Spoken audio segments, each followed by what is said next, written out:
What's up, guys, and welcome to the weekly Q&A. Today we're tackling 15 questions about the Clone Wars Season 7 since the series just wrapped up and we took them all from our patrons, so let's dive in. Our first question comes from James Ricon, Caleb Diaz, Will on the Net, Tyler Shepard, and a ton of other people who ask what Morai's presence in the final scene of the Clone Wars meant. This was by far the most asked question. So many people asked this. The answer off the bat is, we don't know. Morai is still a very mysterious character. And I was trying to find more about her. And even StarWars.com just says it's a convor that has a mysterious connection with the daughter. And we see it in relation with Ahsoka a lot. So we can just speculate on what it might mean. Well, you could say that their life force is connected because of what happened in the Mortis arc. The daughter gives her last life essence to save Ahsoka and bring her back to life, and Anakin and the father are the ones to do that. Yeah, so I do think that this is the daughter. I guess I think that's what Morai is, some sort of spirit animal afterlife that just wants to keep an eye on Ahsoka and make sure it's basically a Force god taking an interest in Ahsoka. And I guess it could mean that this is further proof that Ahsoka is just this living embodiment sort of the light side, that we've said this before, she is one of the perfect examples of what a Jedi should be. So despite her not being a Jedi, right, sort of. So maybe Morai is keeping an eye out. The father wanted Anakin to replace him. Maybe someone has to replace the son and the daughter as well. I think we've seen what the Force. I've seen her tweeting about the idea that Ahsoka represents the daughter and Maul represents the son. Mm-hmm. I could see that. Maul even had a couple of similar lines as the son. Yeah. In this arc. Which was really interesting. Yeah, I wasn't sure what to think about that, because I was like, does Anakin know what that bird is? Has he seen it before? Will he see it in the future? I think he probably recognizes it. I doubt he knows what it means. I mean, we don't know what it means. So I think he might just be it's that damn bird again. What is that? Because, he's so powerful in the Force, I wonder if he can sense any part of the daughter from that bird, and then he can connect that to Ahsoka, and somehow, my first gut reaction to him looking up and seeing Morai was, somewhere deep down he thinks she's still alive. Maybe. But, I mean, that doesn't really line up with his reaction in Rebels, but I don't know. Well, I think, I can't remember if we're going to touch on this later or not, but people ask, well, there's this big mass grave. Wouldn't that kind of suggest someone survived? And it's yeah, it could be that a random clone dug that, or I think that it's possible that Vader absolutely has his suspicions, but is maybe he wants her to be dead so that he doesn't have to be the one to hunt her down and kill her. Yeah. It also kind of depends on when this takes place. I won't get into that now because I know that's a question coming up. I think it's the next one. Was the two big ones this week are what's the deal with the bird? When did this happen? Yeah. We might be reaching out to some other people in the community to talk further about Morai and this final scene and what it might mean. It's definitely, it means something. I don't think I'm smart enough to figure out what it is yet. We have our speculations, but I'm just I don't know. It's interesting because Dave Filoni has said several times in interviews that he'll put little things here and there in kind of the presence of Morai in the scene, and he'll just let the fans kind of run with it and let them speculate and have their own thoughts and ideas. And he says that they're almost always better than what he would have intended originally. So It could just be one of those things where he put it in there just to torture us. Maybe. Well, and like, I don't even think Ahsoka knows who or what exactly Morai is, because I think in the World Between Worlds, she sees Morai and just goes like, I know you. Yeah. It's like she recognizes the Convor, but isn't like, oh, it's the daughter, come to like keep tabs on me. And there is that too. She might recognize it as the daughter, but Maybe. she doesn't say it specifically. Yeah. I guess I read like a little bit of confusion in that, but I might be wrong. I feel like because they're connected in the Force, she would probably feel that that is the daughter. And there is the fact that the Morai can access the World Between Worlds. It's just there when Ezra wakes up. It can be anywhere. So I mean, at any time. Yeah, it makes sense. It is the life essence of a Force god, so I imagine it can do what it wants. Yeah. But then that's like, are there also avatars of the sun? Is there like a bat flying around? I mean, that's what he was in Mortis. That was his alternate shape. Does the father have something? I don't know. I mean, Maul could be, because he sort of, well, I guess he didn't die, but he got cut in half. And then after that, maybe the sun just became a part of him and helped him survive being cut in half. Huh, that's interesting. That there could be more to the story as to how he survived that. I would like if they explained it a little bit than just like, man too angry to die. It's like Yeah. Bikey, Adam, and again, a lot of other people wanted to know why the clones all of a sudden knew Darth Sidious's name.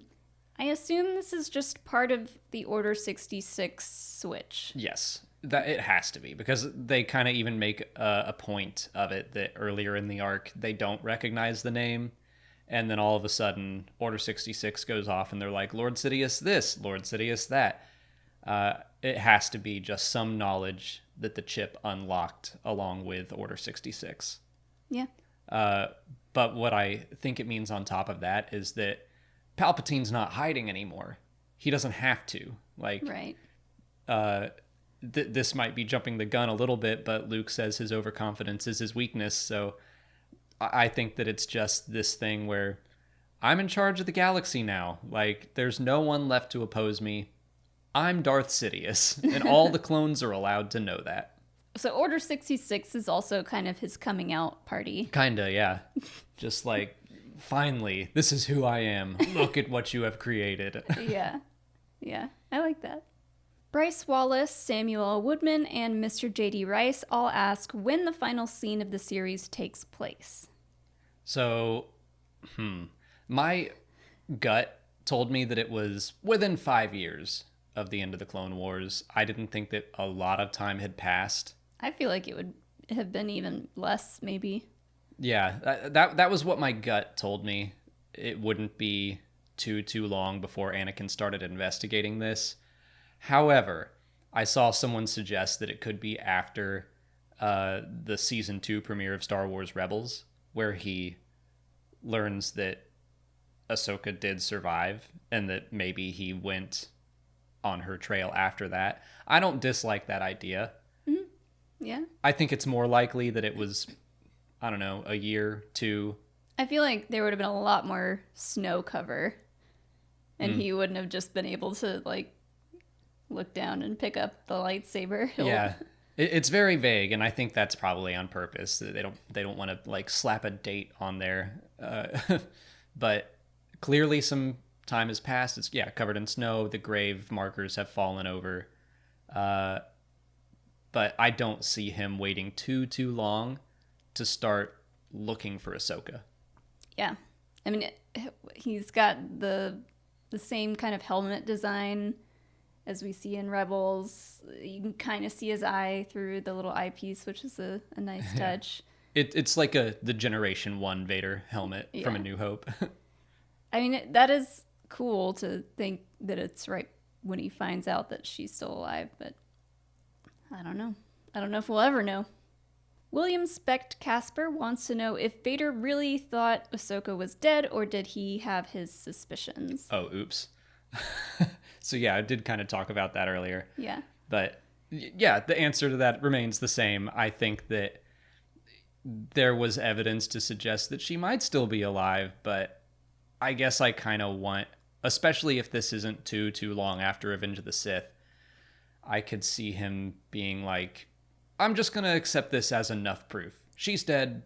I don't need to go hunt her down, and then I would have to kill her. Like, I think he probably went to that crash site with his fingers crossed, where he's like, please let her be dead already, because maybe at that point he isn't ready enough to kill the girl that meant so much to him. Yeah.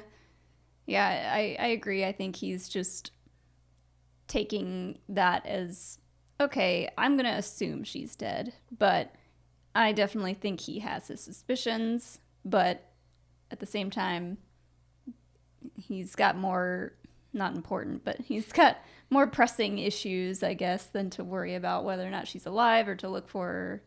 Yeah. Ben asks what Ahsoka did with her second lightsaber. So this is kind of a not touchy subject, but this is a thing that a lot of people have been discussing. Like, where's her second lightsaber? Why did she only drop the first one? Did she lose the other one in the fall? So many people ask this one too. Like, these top 5 questions are just like, everyone asked it.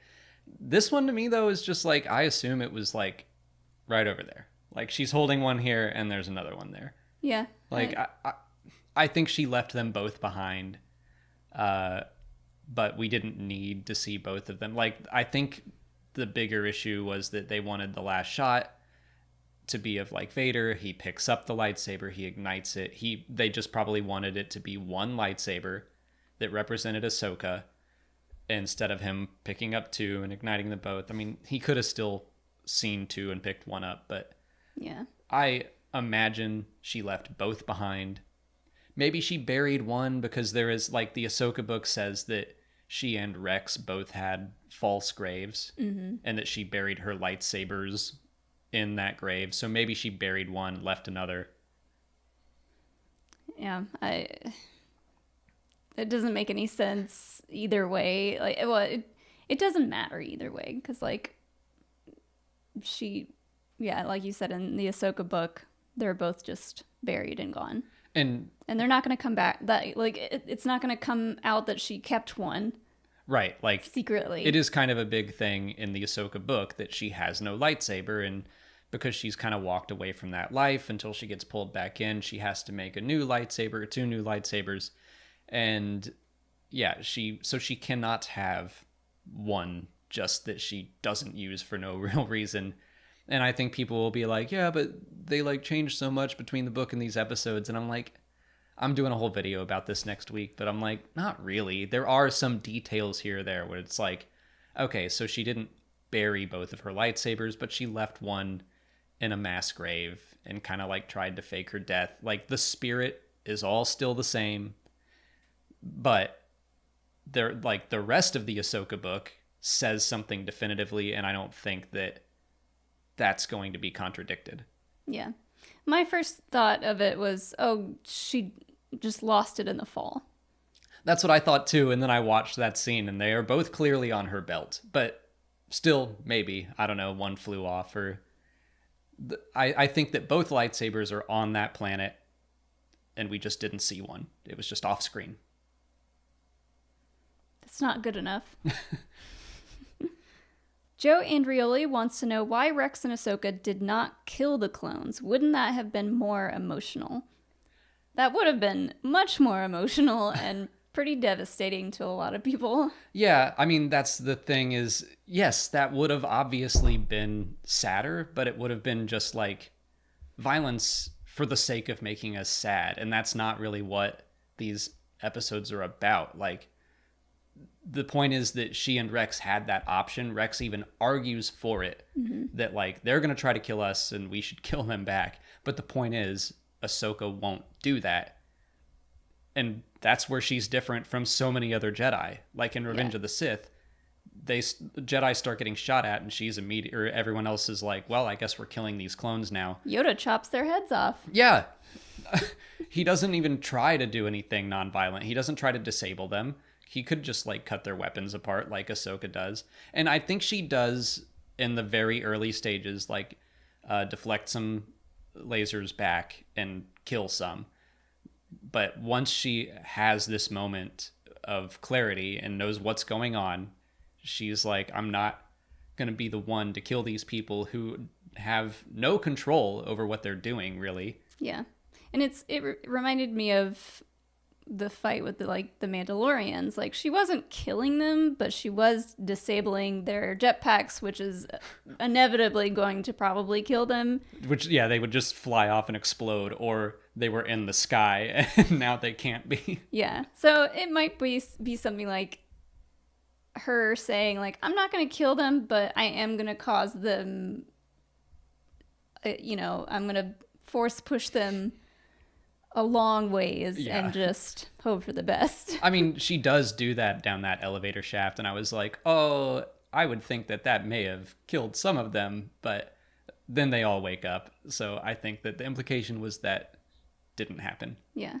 Just, it's a stressful moment, Order 66. And sure. You gotta just do your best. But yeah, like, just because it would have been sadder for the story, that, like, I just think that the point was, yes, that's an option, but it's not the one that we are going to take because it's the wrong route.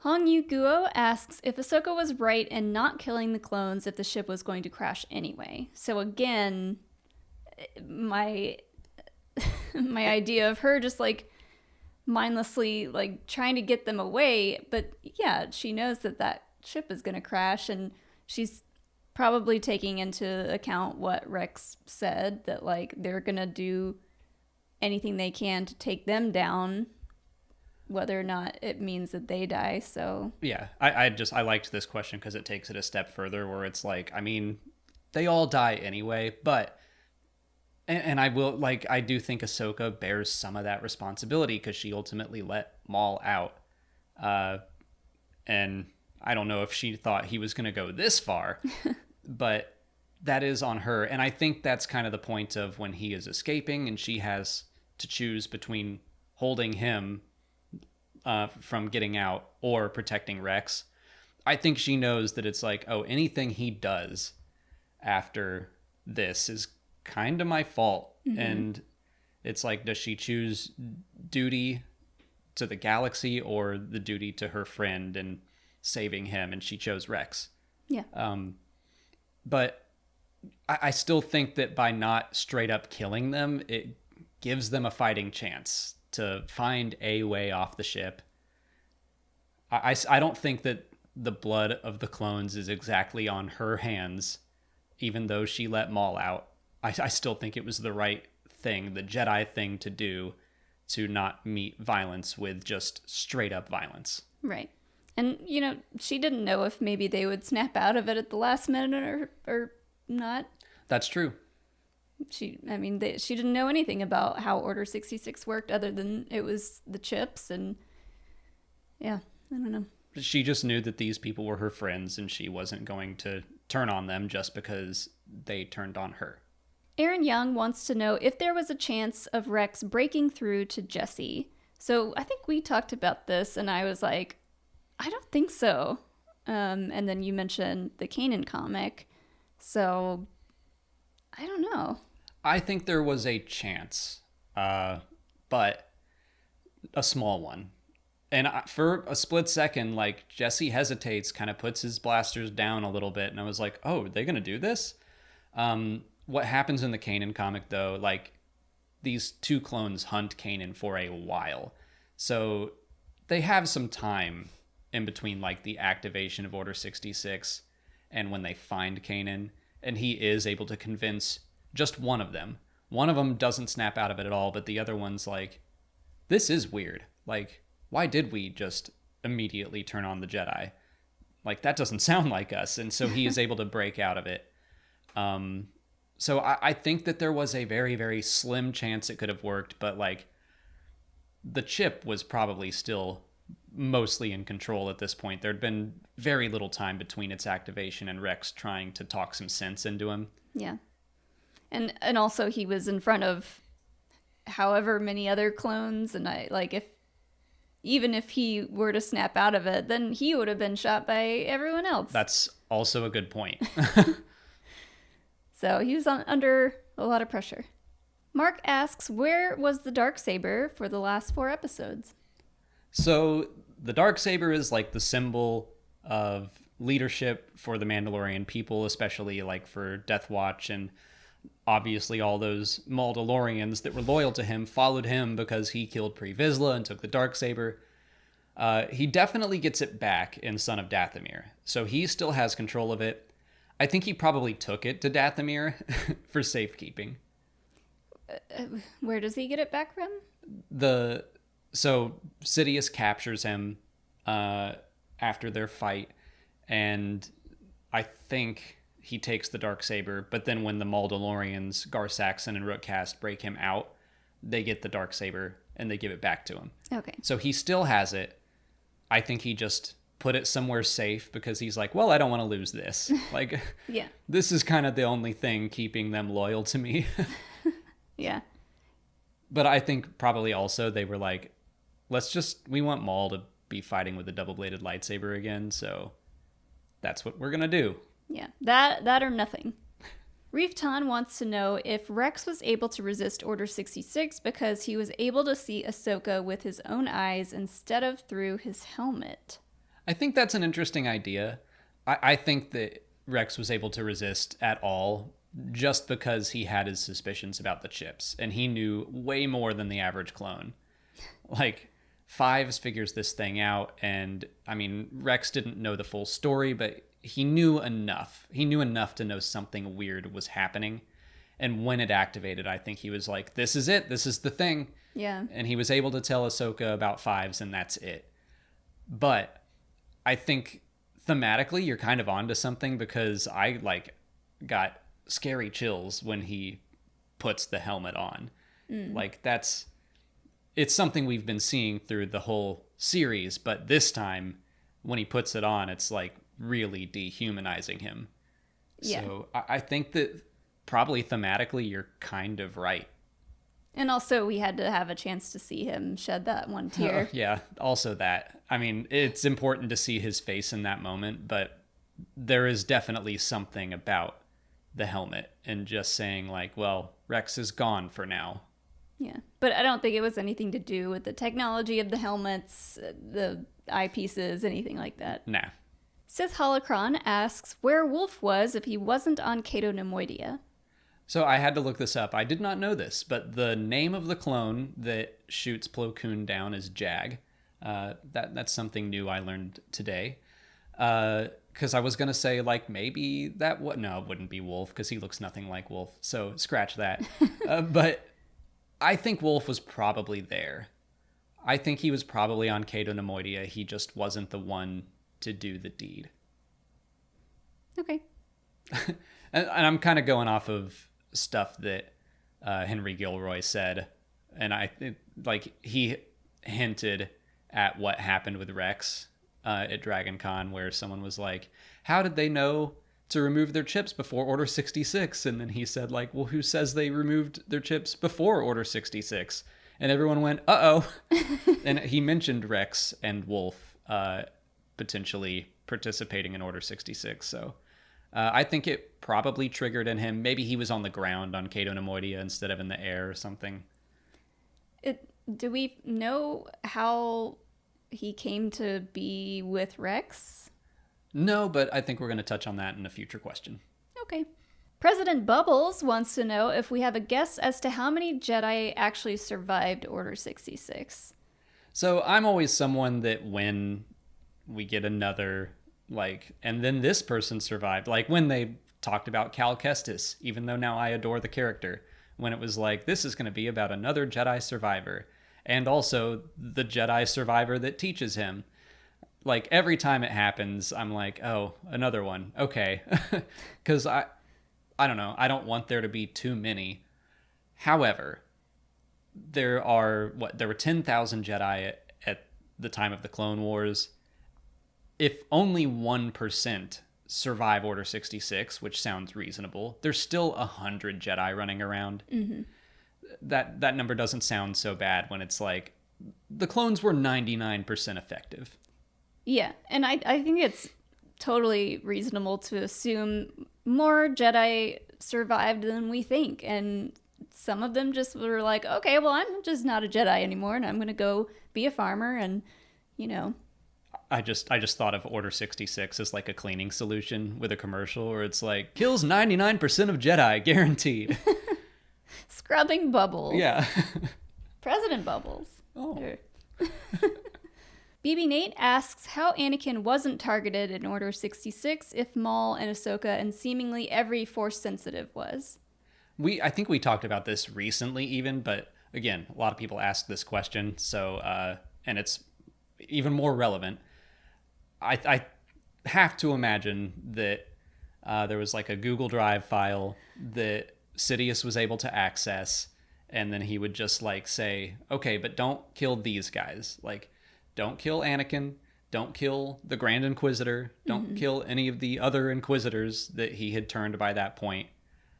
But everyone else is fair game. And I'm sure instead of like he probably uploaded a list of all the Jedi in the archives, and then he went in and manually added like Maul and Savage Opress and Asajj Ventress, but then he was like, oh, I can cross those out as they got picked off. Like any childhood bullies that he had previously. It's people that made fun of me because my name was Sheev. Make sure you get them. My puffy sleeves. It's like, I'm not a Jedi. It's like, I'm sorry, you're on the list.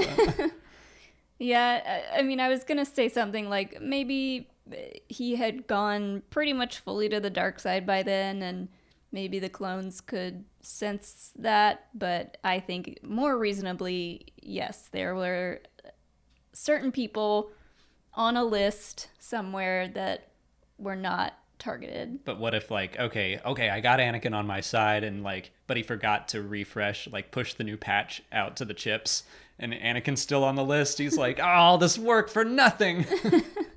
Sidious had to have been like, pause, time out. We messed this one up. And he has to call every commander again. Commander Cody, pause Order 66. Commander Rex, oh, you're not under the control of the chip anymore. Shoot, Jesse, you pause it. Like, no, he's too meticulous and too good of a planner to mess that one up. Yes, for all our jokes, that's true. Ben wants to know what we think Rex did after the series. Take a vacation. That. He spent like a week on Scarif. Yeah. But then I think he probably went to find other clones, which I think this would be a really cool story to tell. We could explore what life is like for the clones after the Clone Wars. Their purpose has been fulfilled. What do they do now?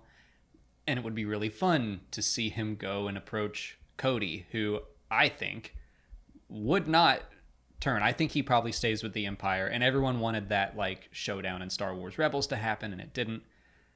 But to see how many clones did Rex approach, and I think it was Filoni or it was Gilroy in that same interview. Like they talked about how originally that ATTE was going to have a lot more clones, and then they just went with 3 total. Yeah, I could definitely see this as being a great opportunity for like a short comic series about like how Rex finds Wolf. Yeah, that sounds like a 5-issue series, and like honestly, I think each issue could be a different clone. So like Wolf and Cody, I think would be very similar, and I really want to see like what's the difference between them that Wolf would go but Cody wouldn't, assuming I'm right. Gregor, we have no idea what happened with him because he just like is all loopy in Star Wars Rebels, and the last we saw, everyone thought he exploded, so he's clearly gone through something. Yeah. But just beyond filling in these gaps, I think it would be a worthwhile story to just explore like, what do these people do now that they have no purpose and have been cast aside or have been made stormtroopers, or just what are their various fates? Yeah. Christopher Perales asks if we could see a series similar to the Clone Wars set during the sequel trilogy to add more context to that era. Absolutely. I mean, we have the Age of Republic, we have the Age of Rebellion, and both of those had animated series. We got Star Wars Resistance, but that was a much smaller story, I feel like, than Rebels or the Clone Wars, where I think that there'd definitely be a benefit to doing something, I think, set more in between Return of the Jedi and The Force Awakens. Mm-hmm. I would like a lot more context about like the state of the galaxy at that point, because the sequels didn't really provide it. Yeah. I have said this before, that I wanted maybe some kind of story in some format, maybe a show or book series or something, about like the Jedi temple that Luke starts. And you've said before that that would be kind of grim because we know what happens to all of them. But look at the Clone Wars. We know what happens to all of them. That's true. But it's just like they're not all kids. Yeah. I mean, we get a little bit of it in the comic. Yeah, the Rise of Kylo Ren comic. Yeah. Which they're all adults by that point. Yeah. Yeah, I do think that would be a worthwhile series. You're right. We know what happens to all the Jedi, and that was still a great series. So. Yeah, that would be a cool story, and yeah, and like more of Leia and her very early Jedi training would be kind of cool. So you just want all 30 years. Yeah. Just do, instead of like the Clone Wars is focused on 3 years and Rebels is focused on like 3 years. And then we have Resistance, which is like 1 year maybe. Now we're just going to here's 30 seasons of television. Well, it could be like a Luke Skywalker centric story, and it could be like the Lost Years, where we just don't know what he was doing. We can piece it together because of other stories, and like the Battlefront 2 story where he's on Pilio, and you know, the fact that he trained Leia and he started his own temple. Like, we can kind of piece it together. That's absolutely, I've said this before, that I think Luke exploring different Force belief systems, because we know he does that, he's gathering these relics and stuff. I think that would be a great series, because you could do arcs on various planets, and each planet could be wildly different, and we'd learn something new and weird about the Force. And now we know that Leia could also be on those journeys with him. Yeah. I think that some of that stuff would be really cool. And we could see we could see the Force ghosts, because we know Leia heard the voice of Yoda, at least, and maybe Luke kept in contact with Obi-Wan, and they just had little fireside chats every once in a while. Just like a weekly hangout. Yeah. That's all the time we have for questions today. If you want to leave a question for next week's video, just put it in the comments below, or sign up for Patreon to join our weekly Q&A discussion. If you haven't already, please like this video, subscribe to the channel, follow us on Twitter, Instagram, and Facebook. And as always, thanks for watching, and may the Force be with you.